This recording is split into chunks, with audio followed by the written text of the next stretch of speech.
Voices seeking rewriting of Indian history are not new. For decades, there have been myriad groups expressing their discontent with the mainstream history as it's taught in Indian schools and universities.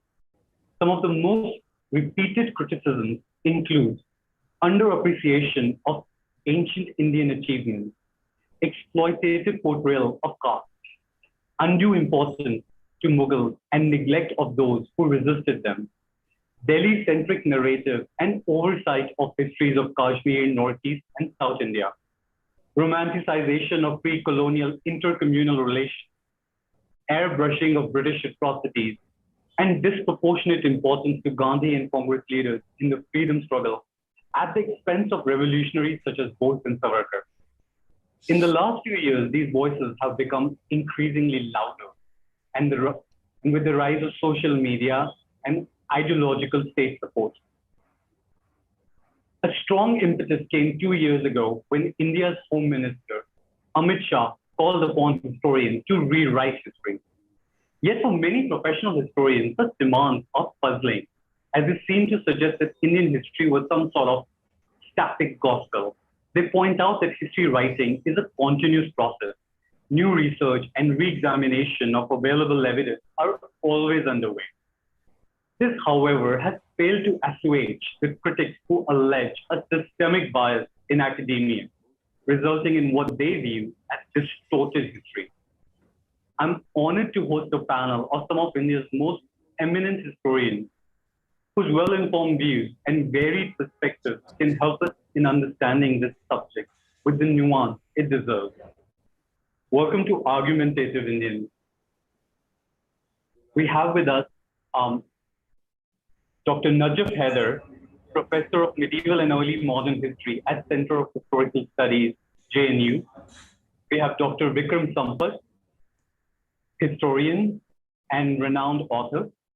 We have Dr. Aparna Vaidik, who's Associate Professor of History at Ashoka University. We have Dr. Tripurdaman Singh, who's postdoctoral fellow at School of Advanced Study, University of London. Welcome all of you to Argumentative Indians. To begin with, can I invite you, Dr. Haider, for your opening remarks on the question of the day, does Indian history need rewriting? Yeah, my instant reaction to the question was a counter question. Why? Why should Indian history be rewritten? History is not like science, where when a new fact is discovered, the old fact becomes obsolete and redundant and is removed. There is no paradigm shift, if you like, in history. You establish new paradigms. Now, unless there is something terribly wrong with India's historical research of, let's say, the last 100 years, then, of course, there is a genuine need to rewrite history. If the argument is that there are certain areas, both in time and space, or individuals, which have been marginalized, and their history has to be highlighted, then, of course, that's a welcome suggestion. Regional history particularly, history of people, history of everyday life, any aspect of history which has been ignored. And if you look at the trajectory of historical research in India, you'll see that more and more themes are coming in and being picked by historians for research. So first of all, I do not find any valid or good reason to accept the demand that this is an extraordinary time that we should be rewriting the history of India. If the demand is about improvement, if the demand is about fine-tuning old researches, bringing in new sources, making sense of old and new sources. Of course, it's something that is already going on, as we can see in my university and many other universities. So my instant reaction is that I do not find any particular reason why India's history should be rewritten.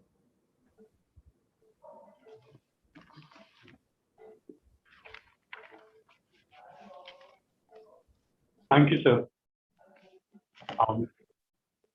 Dr. Sampath, can I invite you next for your opening remarks? Professor Habib has joined in. Would you? I think he's okay. Yeah. Dr. Habib, can you hear me? Yes. Professor Habib? Yes. Welcome, sir. Welcome to Argumentative Indian. Yes, I got the connection very late. No problem, sir. Can I invite you for your opening remarks on the topic of today? Does Indian history need rewriting? Well, this is a very large theme, so I will try to put in a few words. You see, not only the history of India, but the history of all countries and history of the world need to be studied and restudied all the time. First, the period is extended.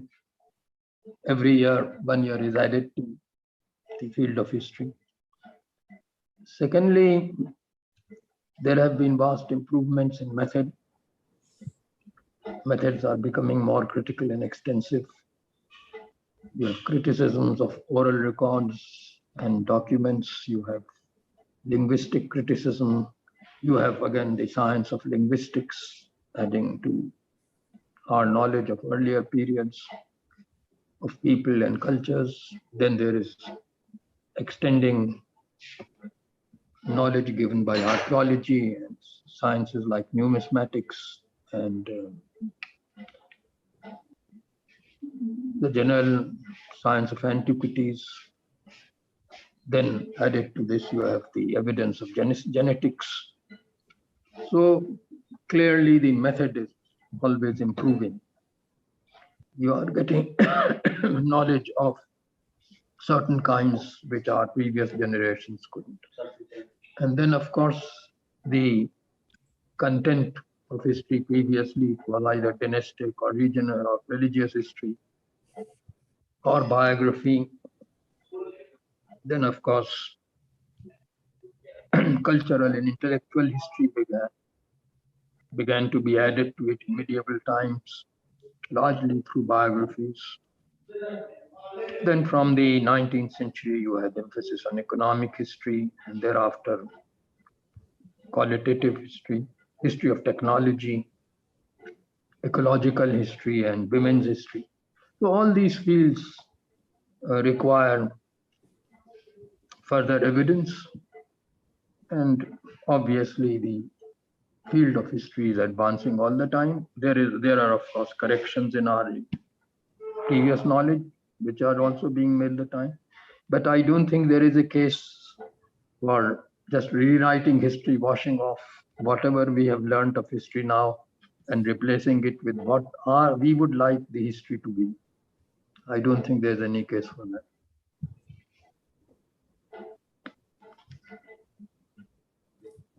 Yes, my time is over. Thank you, sir. Thank you for that opening. Now, may I invite Dr. Sampath for his comment. Thank you, Yajur. A very good evening to all the distinguished co-panelists and to the listeners of this podcast. I think it's a very appropriate question, Yajur, that you've posed through this debate.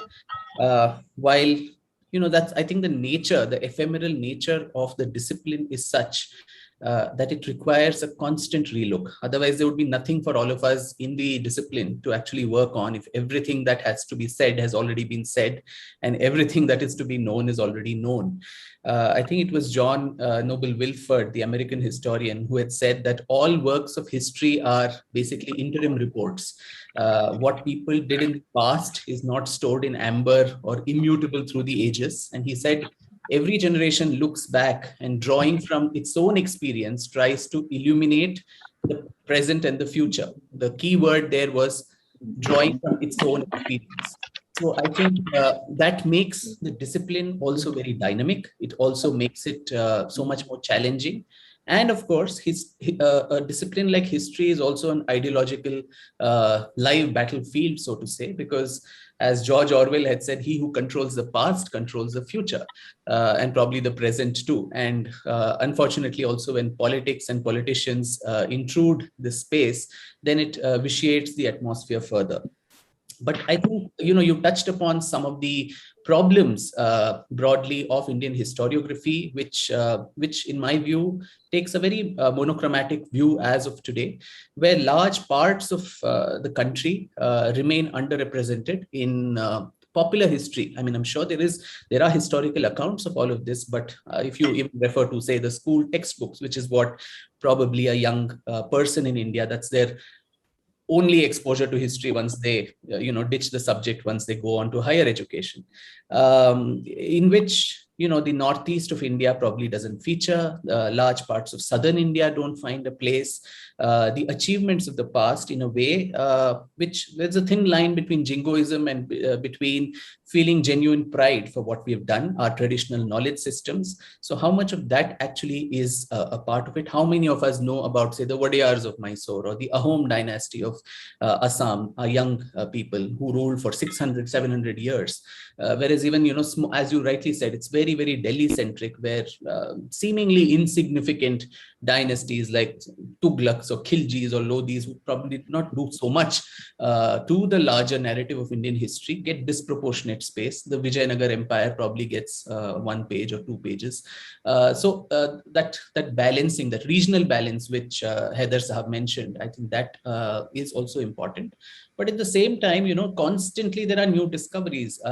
Just a few years ago, there was an excavation at Sinoli in Uttar Pradesh, just so close to Delhi. And, that probably for the first time made us aware that 5,000 years ago, Indians were also driving chariots, and there were horse chariots and so on.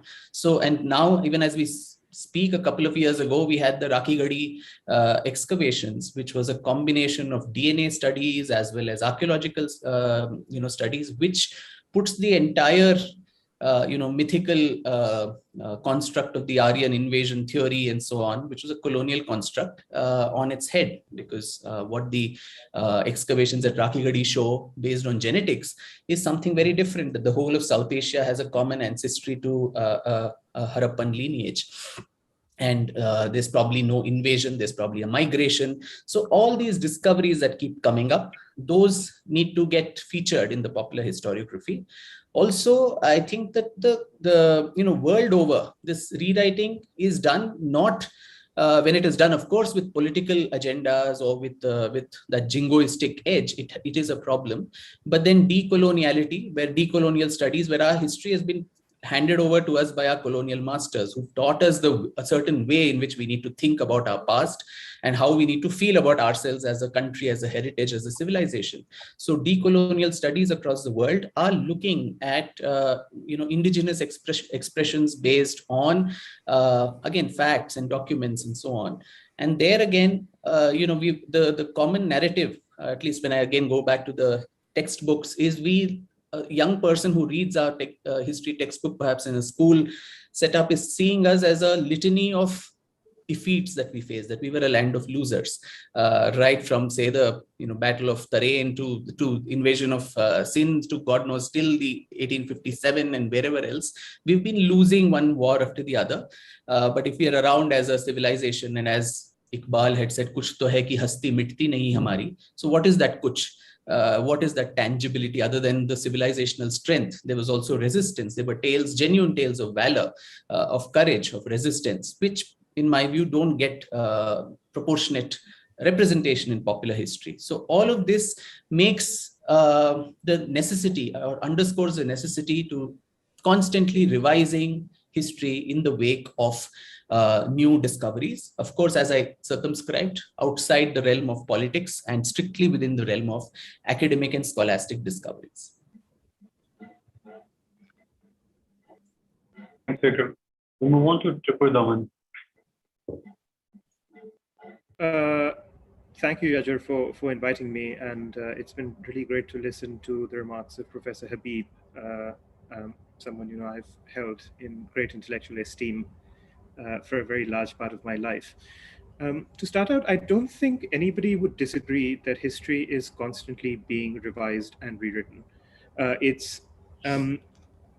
If it wasn't being rewritten and revised, there'd be, as Vikram said, nothing for us to do. So revisionist history constantly, it's not as if always it's new facts or new evidence that comes up, but ways of contextualizing the evidence, ways of looking at it, ways of theorizing it are constantly changing. And even if you look at something as straightforward as Mughal history, sort of the old, almost proto-imperialist type of history being written by people like Jadunath Sarkar, etc., was superseded by the Aligarh school, which was then later, challenged by revisionist history, led by people like Sanjay Subramaniam, Farhat Hassan, and so on and so forth.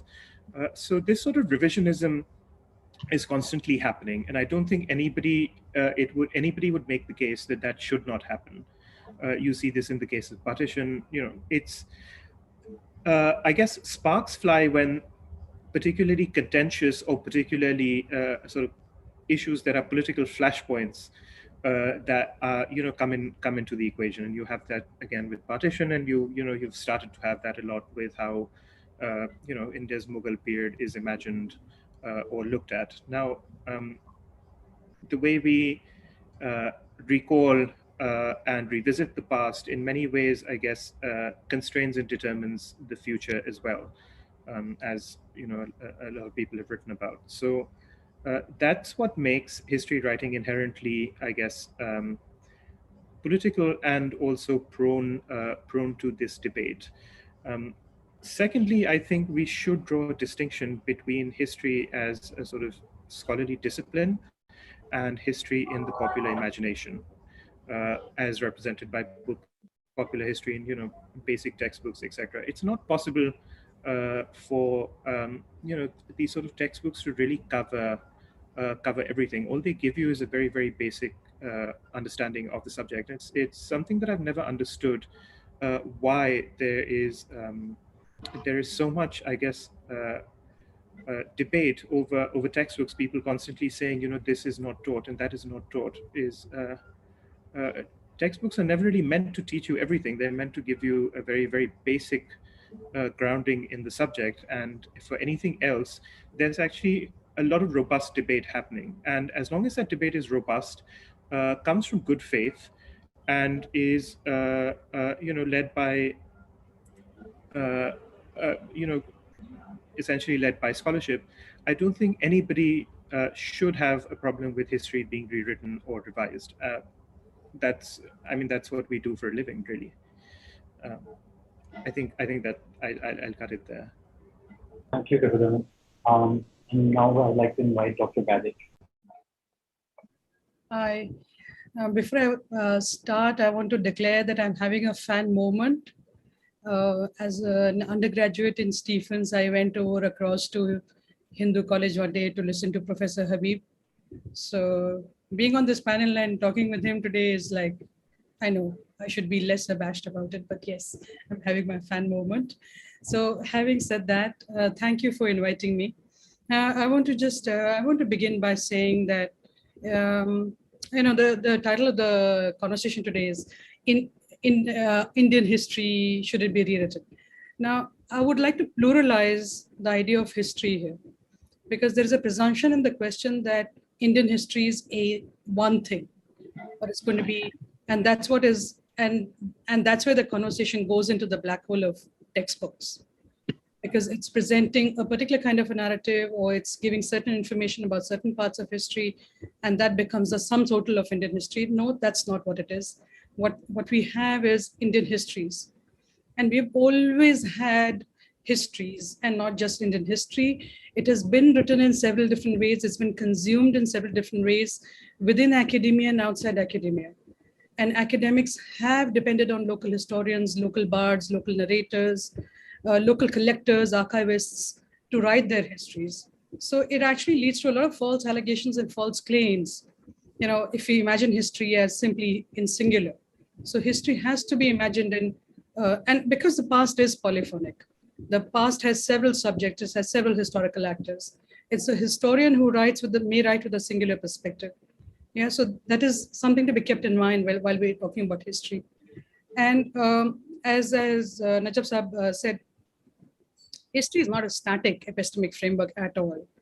Yeah, so if it was, we would all be jobless. We would have nothing to say. Everything would be known. Yeah, so it is not a static epistemic framework. So the fact that we are going to be writing about it and rewriting certain bits or adding to it or challenging certain bits, that's part of being a historian. So no great, there is nothing, this is no great challenge to the historian. I think the challenge lies somewhere else, not in the fact that histories need to be rewritten. The challenge is lying elsewhere. Yeah. And just before I talk about what the challenge is, now, traditionally, yes, the discipline with roots in this German school of Ranke, it did start out, it tended to focus on big empires, rulers, statesmen, and big people, because they were the ones believed to be moving the wheel of history, impacting their times and leaving a mark on their times they lived in. So those are the ones who got written about. But actually now, if you look at the historical discipline, there's so much new history out there. From gender to queer studies, we even have Dalit historiography, feminist histories, as Habib Saab was saying, histories of environment, ecology, animals, histories of violence, with histories of sports. So there's a lot of history out there. So to determine your understanding of history simply by a school textbook, I think is a little limiting. And there is always a time lag between the historical research we produce and the time it gets into a textbook. So school textbooks that way are always going to be limited. And another very big false claim is the inattention paid to Vijayanagar. Now the entire theorization of state building and state formation in southern India comes from study of Vijayanagar. Yeah, so I'm always surprised when this is thrown in the face of historians. You're not looking at Vijayanagar. No, in fact, we look too much at it. We need to look at other stuff. Yeah, so that, and so what is really the question we historians need to be asking ourselves? Is it a question of rewriting that needs to be asked? Well, that's a question lots of right-wing writers are asking, and lots of people from that perspective are asking. But that's not a question that is really the challenge for the historians, because we rewrite all the time, and there are histories out there. So the challenge really for us is, how do we get beyond narratives generated by state, narratives that are impelled by nationalism, and the ones that are also products of our privileged positions in the universities? So that's the challenge. How do we get beyond these narratives? How does a historian engage with the limits of one's professions and anxieties that come with it? Yeah. How do we combat the growing anti-intellectualism in the public sphere? How does one harness the small voice of history to create a public sphere, to create a more critical public sphere? This is the challenge for a historian today, not rewriting at all. And you see, there are momentous shifts that come in your present that lead to different kind of writing. So you had subaltern studies come up in 1981. That was a direct outcome of emergency, because historians and social scientists asked that they imagined a certain kind of India will come into being. It didn't. So that led to the questioning of the way history was being written. And similarly, you have other historians like Edward Said and Johannes Fabian, who wrote a lot, and a lot of their writing actually came out of Vietnam War and what they saw of it, right? So for our times, again, historians are rethinking their method. They're rethinking their archives. They're rethinking their audience, because there's something like the 1970s happening here in India. So, those are really the questions for us as historians. Okay, I'm going to stop here. Thank you, Dr. Vaidik. So to me, some of the things that I came up here is that historians are uncovering a lot of facts, a lot of things are being there. But history is vast. There are so many complexities. And like Rituzaman mentioned, textbooks can't actually capture all the facts. You can't cover everything in these textbooks. So they tend to be simplistic. So clearly there is some kind of cherry picking of facts that is always going on when these textbooks are created. And part of the argument is that these facts have been cherry picked in order to create a narrative. A very popular argument from the right is that, take for example, somebody like Tipu Sultan. that while he's widely celebrated for his strong resistance to the British, he's not sufficiently condemned for his post-conversions and ill treatment of several groups, including the Hindu Kodavas or the Mangalorean Christians. Now, that some of the so I want to get some attention to this fact that has the facts been cherry-picked to create a narrative, and is that what the opposition is to? I don't want to go first on this one. Can I invite you, Dr. Habib, Professor Habib? Yes, thank you. Well, I think Dr. Sampath has done a service to point out those particular objections to what I would say academic history that the present regime is raising. And they are generally on the line of what as he put them, generally on the line of the University Grants Commission's syllabus for Indian history. Now, clearly, it is not the task of historian to glorify one's country. It's not his task at all. If that is his task, then he's not a historian at all. The historian's task is to get the truth and to get truth about all kinds of people about whom we have knowledge. That is a primary thing, and that is what is lacking in the so-called desire to have a new history. Take about Aryans. How does it matter if Indus civilization was not Aryan or Vedic? How does it matter? Because the other alternative is Dravidian. You are all for Vijayanagara Empire, but in South Indian will see that your entire effort is to make Indus civilization Aryan, despite, as we know, two very important features in the Indus script which connect it with the Dravidian, Proto-Dravidian. I'm not saying that that is decisive, but certainly there is much greater connection with Dravidian languages than Proto-Dravidian than with any Aryan association. The second thing is, why are you so excited about Arya? How does it matter? The UGC says myth of Aryan invasion, and then it says home of the Aryans. Why are you interested in home of the Aryans? How does India gain if it was the home of the Aryans? In the entire syllabus of the UGC, the fact is omitted that mankind came from Africa. We don't like Africans, they are blacks, so we won't have it in our history. Now, this kind of rewriting is atrocious. You come to regions, history can be only constructed if you know. You can't invent knowledge.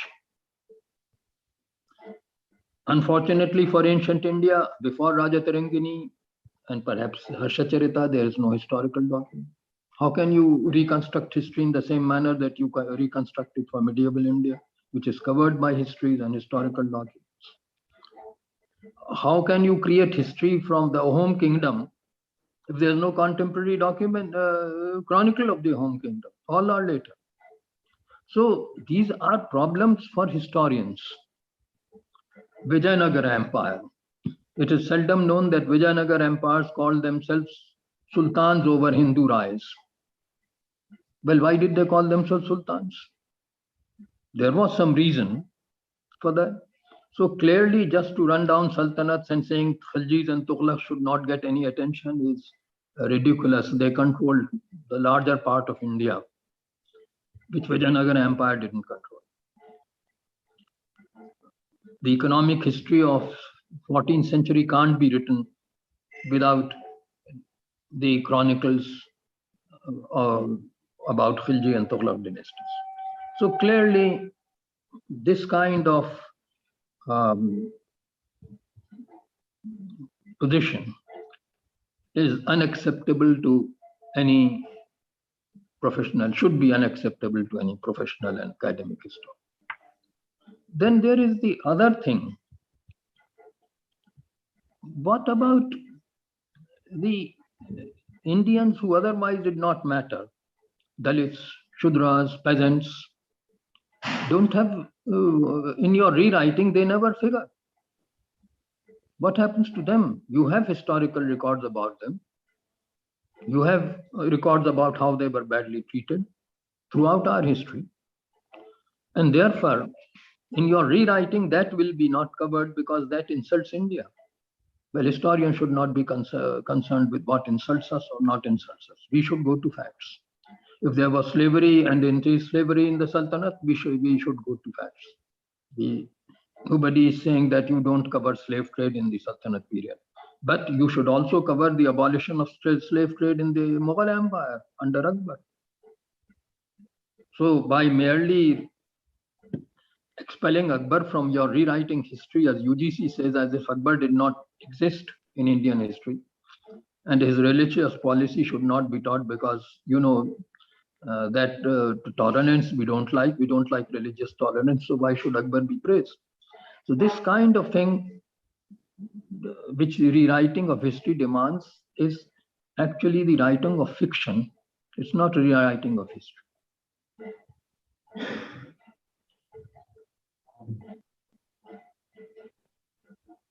Thank you, sir.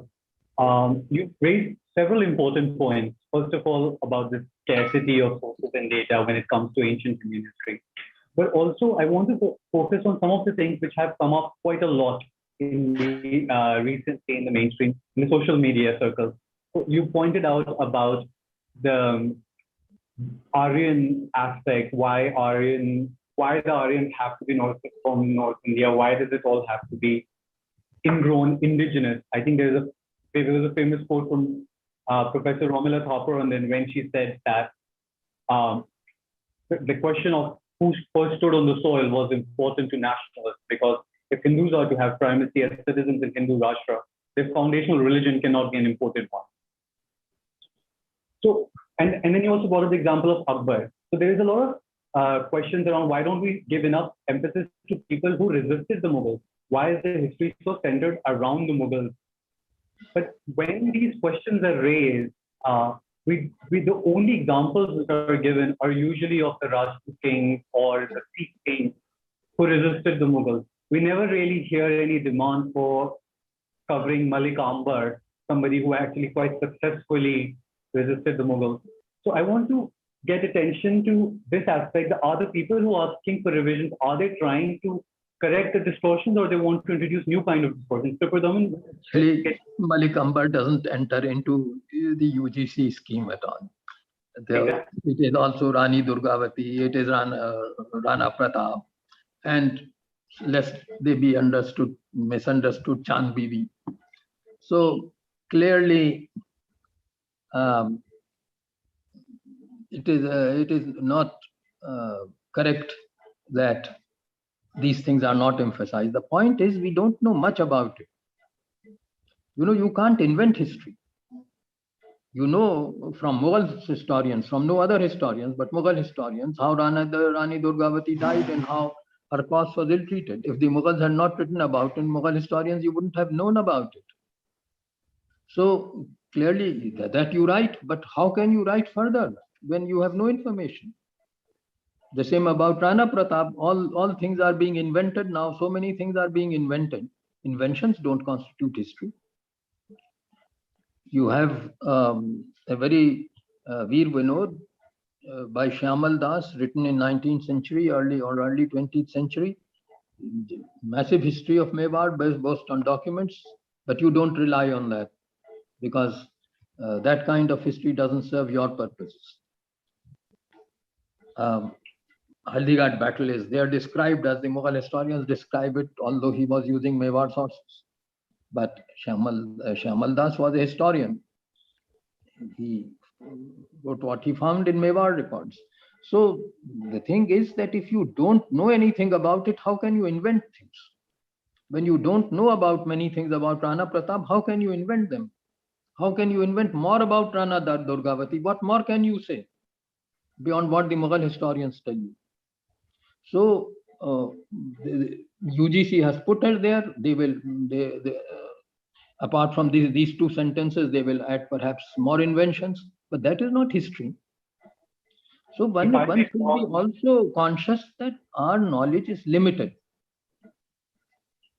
If I may draw an analogy to the Western history, you could make the same arguments about Western history. It seems to be all centered around Rome and Greece, since they were the ones who wrote most of the history, whereas we don't really know, we don't get the perspective of the Gauls and the Brits and the Saxons. Well, one could answer that they wrote because they were more cultured, and Germans didn't write about themselves because they were illiterates. And so what can be done? Ancient India, except Rajatarangini, doesn't have a chronicle. How can you replace that omission? But here is where the difference, where the similarities end between Europe and India. In Europe, whether it was Romans or others, once they invaded these societies, they became internalized. The distinction between the foreigner and the native was completely eliminated over time. In India, and I'll get you to put them on this, it seems like there is an emphasis to now redraw the distinction between the foreigner and the native. I think this is all imagination. For the native narrative. You know, people don't know that the first poem in praise of India and patriotic poem is in Persian by Amir Khusraw in 1318. Throughout Sanskrit literature, tell me one poem praising India and Indians. Tell me of one poem. The whole of Sanskrit literature. So when you are saying all these things, these are imaginations. Amir Khusraw is praising Indians above all people. I don't agree with him. He's like the RSS people praising themselves. But the fact is that he regarded India as his country. And patriotism comes if you know about other countries. As Yuan Chuang says, Indians don't know about other countries, though they don't regard themselves as Indians. They regard themselves as inhabitants of certain provinces, Kaushal and so on. Yuan Chuang says that.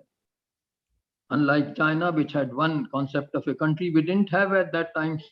Of course, rulers began to say that we have conquered whole of Bharat when they didn't. But that concept was very weak.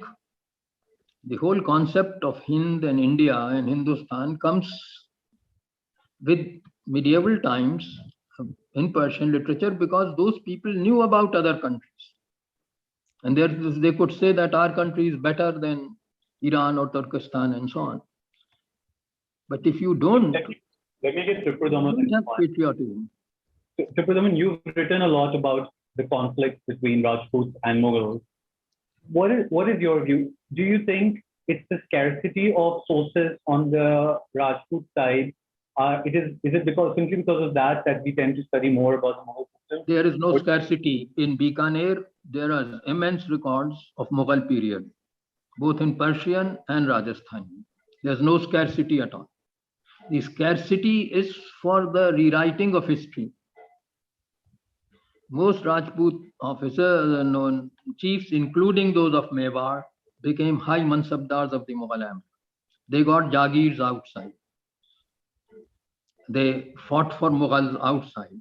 Man Singh was the ruler of Amber, was governor of Kabul. Can you imagine today a Hindu being made governor of Kabul? That the Mughal Empire did. So all this, the kind of things that happened at that time had no relation with our present concerns. It didn't concern Akbar and the Mughals that Man Singh was a Rajput and shouldn't govern Kabul. He was later on made the governor of Bengal.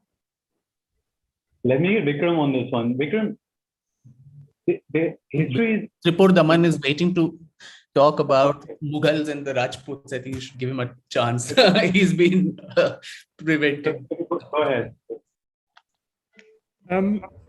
No, I mean, I think to frame Mughals and Rajputs in a this sort of dichotomy of either collaboration or resistance would be to ignore what the relationship was really like. I mean, both resistance and collaboration was very much a part of how these sort of small kingdoms or rajadoms, as one might call it, related to superior imperial structures. So I think it's important that we don't project very modern concepts and categories into the past as though they were, in a sense, something with immutable meanings. So the meanings were always mutable. The way the world was conceptualized was always very different. And even reading the same sources, we can come to very, very different conclusions as historians have done. Reading the same Mughal sources, New Age, the way sort of New Age revisionist historians would conceptualize the Mughal state and its relationship to these groups is something that's very different to what had been done previously by the Aligarh school, or then before that by others. So it's important, I think, to remember that these are not stable, immutable categories or interpretations, and there's very different ways of reading the same facts and the same sources as well. Because, I mean, when these resistances were going on between, let's say, of course, you obviously mentioned a lot of Rajputs were actually employed by the Mughals, but even the ones who were resisting, did they have a concept that we are Indians and this is a Hindu fight against an Islamic rule? Or, for example, like, did they feel any kind of affinity in a common cause with the people in the south fighting the Sultanates or the Mughals? Was there ever any such concept? Because I recall, even in the time of Aurangzeb, towards the later Mughals, even then, some of the Rajputs who were working with the Mughals, when they go down south to the Deccan with Aurangzeb, they do not find anything in common with the Hindus of the south. They're like, these are foreign people, they're disgusting people. They have their own biases at the time. But they don't find themselves that they are compatriots of these people. This sense of India from north to south, did it even exist in this period, which is now being invented? No, I mean, I never found that. And I remember once reading, this was a long time ago, an account where someone deployed in the south, says, to modern sensibilities, this would sound terrible, but he says, South Indians and Hindus are dark and ugly, and if you saw them in the night, you'd get really scared or something. So they didn't. I mean, the Deccan campaigns are, I guess, a lucrative venture for Mughal officers. So everybody made that's a whole different story. But no, I personally haven't. And I don't think anybody else has either. But it's also, again, I repeat the same thing.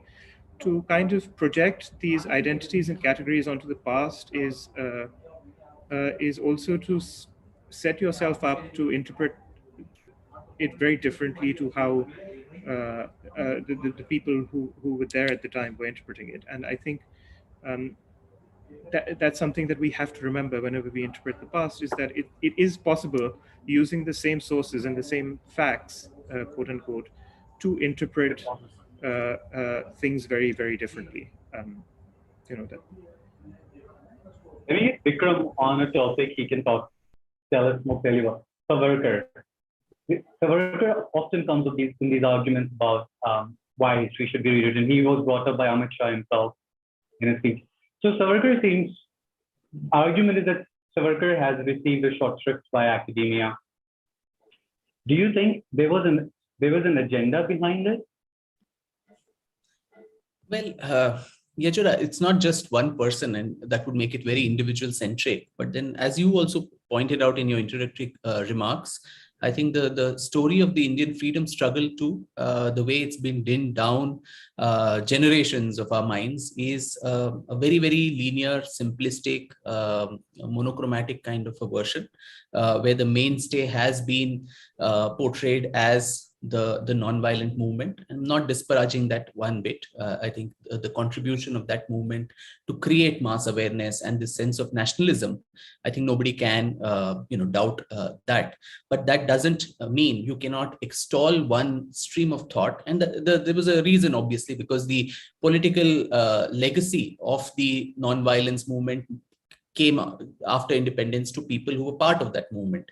So obviously the movement that they were part of had to be extolled at the expense of other stories. We were talking of subaltern stories. So subaltern versions of the freedom struggle itself, whether it was the armed struggle, there was never a lull in the the violent armed resistance to the British, right from 1857 or even before that. All the tribal movements, the sannyasi rebellions, the movements in different parts of India, Maharashtra, Bengal, and Punjab, and so on, the Bhils, the different groups, and from 1857 till the 1946, what we still disparagingly call as the naval mutiny, and the mutiny, which is what eventually, and the activities of the Indian National Army, which is what eventually brought India her freedom.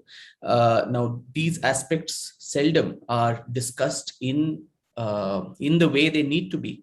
And of course, my earlier comment on textbooks, I think, was misconstrued, that is the only thing that history is all about. But then we must realize that for a vast majority of Indians, particularly young people, their flirtation with the subject probably ends at class 10 or class 12, and they move on to other things. So all that they know about India and her past is through these textbooks. Obviously, all of us, being serious practitioners of the subject, can write several scholastic books which delve deeper into the discipline. But the lowest common denominator of Indian historiography was what I was referring to. So people like you mentioned, Savarkar or others, I mean, a definitive bias, a persona non grata that, someone like him was made out to be for even academic study. And this ring fencing, so to say, that we are going to decide who is worthy of study, who is worthy of even being evaluated. There's so little that was written about him after a comprehensive biography on him in the 1960s. Of course, demonized versions did exist, with not too much of a fallback on archival sources. But then every year, when there's reevaluation of biographical reevaluation of so many figures and national leaders, people like him were kept out. And I think in the promo to this episode, you also had a quote of the Home Minister, who said we need to use history to rewrite this one. And I think there was a reference to Savarkar there, wherein there was also a key where 2 years that he lived in London as a student, he actually used the British records, did extensive archival research at the British Library and the archives in UK, and got out documents on the 1857 uprising, what till then was disparagingly called as Sepoy Mutiny. And that's how the narratives change. Sepoy Mutiny then becomes the first war of Indian independence. I think they have two totally different connotations when they are brought up that way. A mutiny is just a momentary uprising by a few people who were probably angered by the beef and pork lard and cartridges and all of that. Whereas a first war of independence has a larger connotation, again, using facts, documents, using the archives to change the narrative in a way which is Indo-centric. As I said, history is a battle of narratives. And so when you use the same sources to build different narratives based on your interpretation of it, I think that is the change. But what is important here is I've also understood that at least we have pushed the envelope back to say Indian nationhood at least came up during the medieval times, because constantly we are also fed that we were not even a country. It was the British who gave us a sense of India. There was nothing called India before. There was obviously, everything that we have today is thanks to the British. But then right from, the Vishnu Puran, which talks about this landmass of Bharat Varsha. What is Bharat Varsha then if we did not have a civilizational concept, a political, and territorial concept of India as it exists today with the borders and boundaries? maybe may not be. But then a civilizational understanding of the nation is something that, and the civilizational nationalism that always was there, right from the Vedic times till the later times too, where even now when there are pujas done, the exact sacred geography is actually mentioned in the sankalp that is done, where there is a Jambu Dvipe, Bharatavarshe, Bharatakhande, all of that is mentioned, which have remained so for millennia now. So that understanding our pilgrim centers, this whole idea that to get away with any sense of parochialism, where you are actually traveling across, where every part of this nation is sacred, and no particular one entity overpowers the other. So the idea of pilgrimage, the idea of even a Shankaracharya who established mutts in the four corners, north, south, east, west, almost transcribing in a way. He was from Kerala. He could have established all his mutts only in the place he came from. There was no need for him to go as far as Kashmir and Dwarka and Puri and Sringeri to mark the four corners of this nation. So geographically, the sacred place, the 52 Shakti Pithas, which are scattered across the subcontinent, all of that gave a civilizational unity, a civilizational sense of us as a civilizational unit. Politically, of course, that's all nation states were formed only in the modern period. So India also evolved that way, only much later. So to bandy only on that particular aspect, I think was wrong. So at least we've had some consensus that we've probably gone back to Khusro and said he was the one who extolled us as a nation, which is a good thing. Thanks, Vikram. I want to flip that question to Dr. Vedic. Dr. Vedic, I know you are doing work on Chandrasekhar Azad and others. Do you agree that revolutionaries other than the Congress party have been given a short shrift in India's the way the history has been drafted? And secondly, for example, even with somebody like Savarkar, while he was not really a mass mobilizer, he hasn't even gotten sufficient credit for being a notable social and political thinker of the time. Do you think that argument or that claim is accurate? A lot of conversations about history get hijacked, and you end up responding to, I feel, what are non-questions of history. But so I'm going to respond to this in the way I think appropriate your question. So I do feel there is a lot of scholarship on Savarkar. Yeah. So there is Vinayak Chaturvedi's work, Joy Chatterjee, Janki Bakle, Rudrangshu Mukherjee. They have written on Savarkar. So it is not that Savarkar has not received any attention, but the question is what kind of attention and which period of, and my own work on Andamans, I encountered, there's a lot of Savarkar when you look at the history of the jail. So, it's not that he's not received attention, but sorry, there's so many of us now on this.